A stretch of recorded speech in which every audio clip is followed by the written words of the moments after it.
Hello guys, मैं हूं आनंद और आप देख रहे हैं आनंद गैलेक्सी एजुकेशन।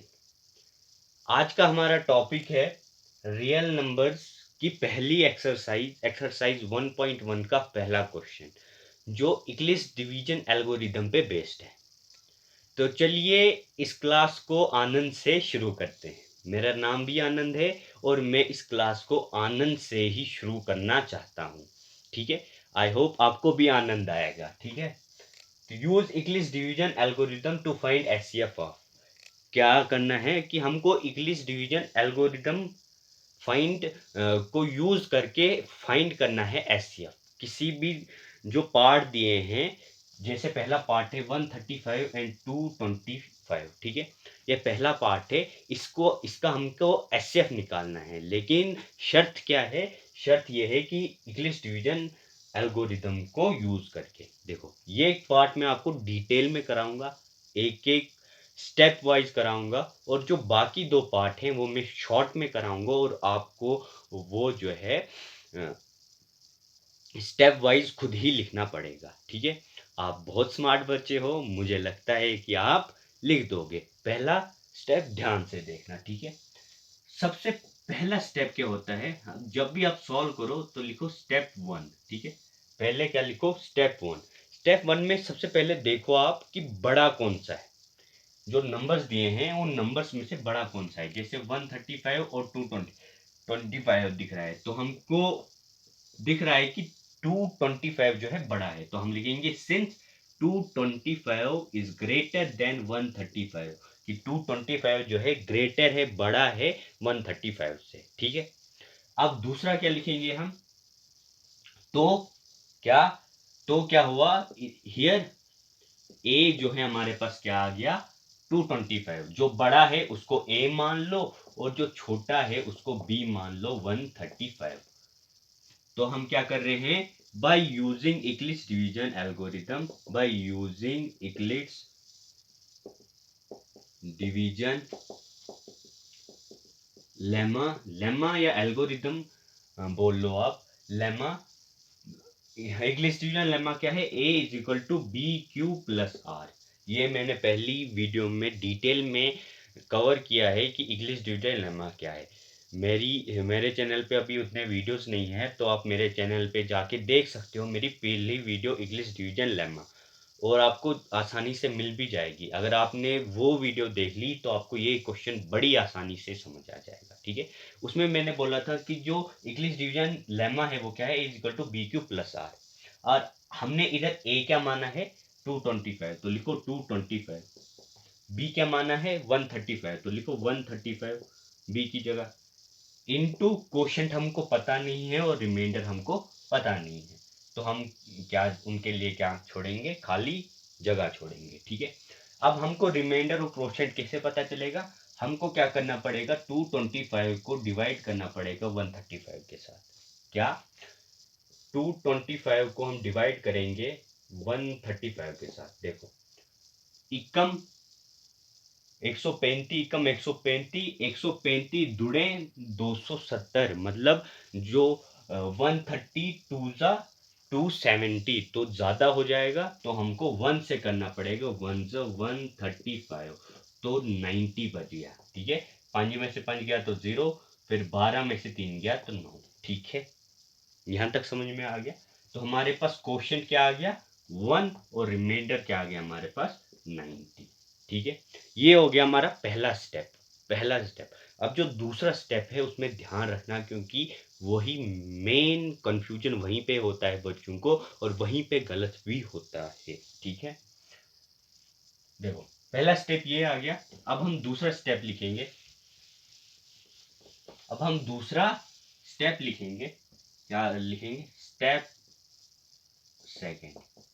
देखो, जब तक ना रिमाइंडर हमारे पास 0 आए तब तक हमको स्टेप बढ़ाने ही पड़ते हैं। आगे और समझ में आएगा ये बात जो मैंने अभी कही, कि जब तक ना 0 आए तब तक स्टेप बढ़ाने ही है। ठीक है, तब तक स्टेप्स को आगे बढ़ाना ही है। जो दूसरा स्टेप है उसमें हम लिखेंगे सिंस हमारे पास रिमाइंडर क्या आया था? रिमाइंडर पर 90 आया था, तो r इज इक्वल टू 90, मतलब रिमाइंडर जो है 90 के इक्वल है। जो फिर जो है जीरो के इक्वल नहीं है, which is not equal to zero. तो हम क्या करेंगे, फिर से इक्लिप्स डिवीजन लेमा लगा दो, हमारे पास बाकी कोई चारा नहीं है, तो फिर से हम इक्लिप्स डिवीजन लेमा लगाएंगे। तो वी अगेन, हम दोबारा क्या कर रहे हैं, इक्लिप्स डिवीजन लेमा लगा रहे हैं। We again using Euclid's division lemma to, अब इक्लिप्स डिवीजन लेमा हम लगाएंगे किसका, देखो पहले स्टेप में हमारे पास क्या आया था, 225 is equal to 135 into 1 plus 90, ये हमारे पास पहले स्टेप में आया था ना। इसमें ए हमने माना था 225 और बी हमने माना था 135। अब जब दूसरा स्टेप होता है, तब जो बी होता है वो ए बन जाता है। क्या, तब जो बी होता है वो ए बन जाता है, मतलब इधर ए क्या है, 135 है, जो बी है वो ए बन जाएगा, और जो आर है वो बी बन जाएगा, और जो आर है वो बी बन जाएगा। मतलब जो हमारे पास डिवाइजर था वो डिविडेंड बन गया, और जो हमारे पास रिमाइंडर था वो डिवाइजर बन गया। समझ में आया, बी जो है ए बन जाता है और आर जो है बी बन जाता है, ये यहां तक समझो आप। और हमारे पास बी इधर क्या है, 90 है। बार बार बता रहा हूं मैं कि दूसरे स्टेप में क्या हो जाता है कि जो बी है हमारे पास वो ए बन जाता है, और जो आर था हमारे पास वो बी बन जाता है। ठीक है, ठीक है। तो हम इक्लिप्स डिवीजन लेमा क्या है, A is equal to B Q plus R, इधर ए क्या हमें, ए 135 है अब, ठीक है, और बी क्या है 90 इंटू क्या करेंगे हम, आर क्यू और प्लस आर आई, तो हम वही और करेंगे, सॉरी चेक कर रहा था कि वीडियो बन रही है कि नहीं। ठीक है, तो हम वही और करेंगे स्टेप यूज, क्या कि हम 90 को हम अब 135 के साथ डिवाइड कराएंगे, तो 90 को कराओ 135 के साथ डिवाइड, 90 वन जा 90, 90 टू जा क्या हो जाता 180, तो बड़ा हो जाता, तो 1 से किया, तो हमारे पास 45 आ गया, क्या आ गया 45। तो एक और 45 लिख दिया हमने, एक और 45 हमने लिख दिया, ये हो गया हमारा दूसरा स्टेप। इसमें देखो अभी भी आर जो है क्या आया, जीरो नहीं आया, तो हमको फिर से एक स्टेप करना पड़ेगा, और वो स्टेप तब तक फॉलो करने हैं जब तक ना ये जो रिमाइंडर है वो जीरो के इक्वल आ जाए। ठीक है, ठीक है, चलिए फिर हम तीसरा स्टेप और करते हैं। ठीक है, अब स्टेप थर्ड में हम क्या लिखेंगे, वही सेम, सिंस आर, अब हम हमारे पास क्या आया था 45 आया था, तो 45 which is not equal to zero, R जो हमारे पास 45 आया था जो जीरो की इक्वल नहीं है, तो हम फिर से क्या करेंगे, we again using Euclid's division lemma to, अब हम किस किस का करेंगे, देखो हमारे पास पहले जो दूसरा पार्ट था, जो दूसरा स्टेप था उसमें क्या आया था, 135 is equal to 90 into 1 plus 45। मैंने कहा था इधर ए क्या था 135 और बी हमारे पास क्या था 90 था, जो बी है वो ए बन जाएगा, मतलब ए जो है अब हमारे पास क्या बन जाएगा 90 बन जाएगा, बी ए बनता है, तो बी ए क्या था 135 था, उसकी जगह हमने क्या लिखा 90, और जो आर है वो बी बन जाएगा, और आर इधर क्या है 45 है, तो ये बी बन जाएगा, तो बी इज इक्वल टू 45। ये ध्यान रखना, यहीं पे गलती होती है बच्चों को, कि जो बी है वो ए बन जाएगा, और जो आर है वो बी बन जाएगा। ठीक है, मेरी रिक्वेस्ट है कि आप भी मेरे साथ पेन पेंसिल लेके लिखो, ताकि आपको पता चले कि करना कैसे है। मैथमेटिक्स में जब तक ना आप प्रैक्टिस करोगे तब तक आपको नहीं आएगा। ठीक है, चलो फिर भी मेरा नाम आनंद है, चलो आनंद से शुरू करते हैं। फिर भी ये ब्रेक थी थोड़ी सी, तो रिक्वेस्ट है, लेकिन पेन पेंसिल लेके बैठो और साथ साथ में लिखो, ठीक है। तो हमारे पास ए 90 आ गया और बी हमारे पास 45। तो एल्गोरिथम लगाओ, A 90 is equal to 45 into quotient plus remainder, ठीक है। अब कोशेंट क्या है और रिमाइंडर क्या है वो हमें पता नहीं है। 45 को 90 के साथ करो, सेम, टू जा 90 और हमारे पास 0 आ गया। अब 45 टू जा 90 आ गया और 90 में से 90 गया तो हमारे पास क्या बचा, 0 बचा। तो 2 इंटू 0। अब देखो, अब देखो, अब क्या आ गया, रिमाइंडर 0 आ गया। अब क्या आ गया, रिमाइंडर 0 आ गया। तो अब हमको स्टेप्स नहीं करने, तो अब हमको छोटी सी लाइन लिखनी है। वो क्या लिखनी है, हम लिखेंगे since r is equal to 0। क्या, since r is equal to 0, hence hence hence the divisor of this step,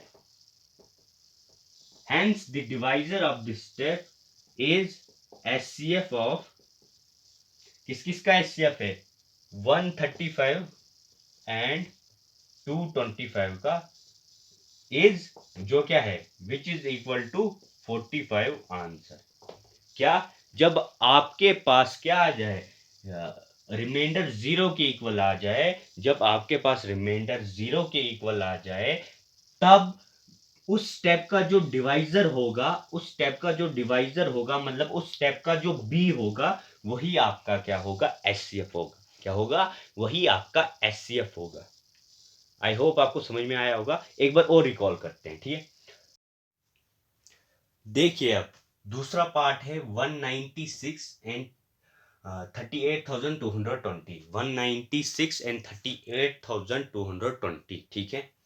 देखिए, मैंने पहले कर दिया है, अब हमको समझा रहा हूं मैं। देखो, सबसे पहले देखना था हमें बड़ा कौन सा है। तो बड़ा इधर 38,220 है, 196 से बड़ा 38,220 है। तो हमने लिख दिया 38,220 इज ग्रेटर देन 196, ठीक है। तो ए हमारे पास क्या आ गया, 38,220 और बी हमारे पास 196 आ गया। यहां तक समझ में आ गया कि ए जो है 38,220 क्यों आया, क्योंकि ये बड़ा था, ठीक है। तो ए ये है और बी 196 आ गया क्योंकि ये छोटा था, ठीक है। तो हमने इंग्लिश डिवीजन लेमा लगाया, ए की जगह हमने 38,220 लगाया और बी की जगह 196। जब हम 196 को मल्टीप्लाई करते हैं 195 के साथ, जब हम 196 को मल्टीप्लाई करते हैं 195 के साथ, तो हमारे पास 38,220 आता है। तो हमने मल्टीप्लाई किया 195 के साथ, तो 38,220 आ गया। तो 38,220 में से 38,220 निकालो तो बचता क्या है, 0। तो हमने इधर 0 लिख दिया। तो मैंने बोला था कि जब 0 आए, उस स्टेप का जो क्या होगा, यस, बी होगा, यानी डिवाइजर होगा, वो एचसीएफ होगा 190, किसका, जो पार्ट दिया है उसका। तो इधर 196 दिया है, मतलब 196 जो है एचसीएफ है 196 एंड 38,220 का। आई होप कि आपको ये वीडियो पसंद। और जो इसमें तीसरा पार्ट है वो मैंने आपके लिए होमवर्क रखा है। जो तीसरा पार्ट है वो मैंने आपके लिए होमवर्क रखा है, सॉरी मुझे भूल गया, और इसीलिए मैंने अब बोला जो इसमें तीसरा पार्ट है वो आपके लिए होमवर्क है। तो वो होमवर्क करके जो उसका आंसर होगा वो मुझे कमेंट में ज़रूर बताना। मैं भी देखना चाहता हूँ कि जो मुझे देखते हैं वो कितना मुझे मानते हैं और मेरी बात मानते हैं। तो प्लीज़, कि जब आप तीसरा पार्ट करोगे, उसको सॉल्व करोगे, लेकिन सॉल्व करना किस तरह, जैसे मैंने पहला पार्ट किया उस तरह सॉल्व करना, और जो आंसर आए उसको कमेंट में लिख देना। Thank you.